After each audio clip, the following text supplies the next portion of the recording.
Magandang umaga. Andito tayo ngayon sa Barangay Santo Niño, Bayugan City.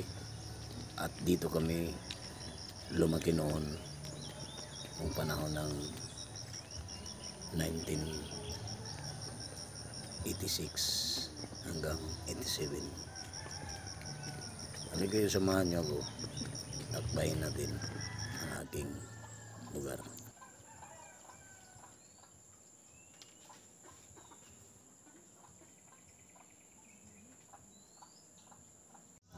May mga alaga kami dito na native chicken, nang sa ganun pagka gusto mong kumain ng masarap na tinula with matching papaya at saka dahon ng sili at salat luya, may magkakain kami sa tuwing gugustuhin namin. Kaya isa rin ito sa mga dito sa bundok.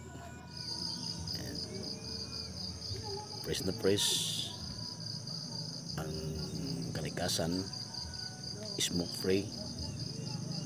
Meron ganitong peace of mind. Ang sarap dito tirahan, guys, lalo na when it comes to vacation or family.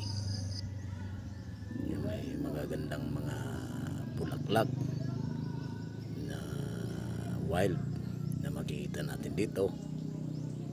Tsaka marami pang ibon na nagsipag liparan dito. Tsaka yung mga tinig ng ibon ay maririnig natin sa paligid-ligid. Kaya maganda dito.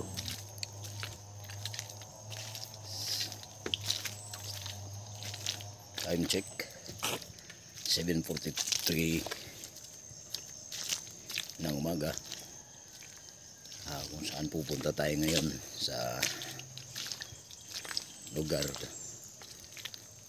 nung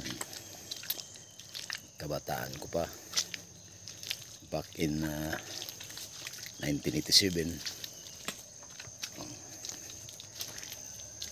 Doon kami maliligo sa malaking ilog.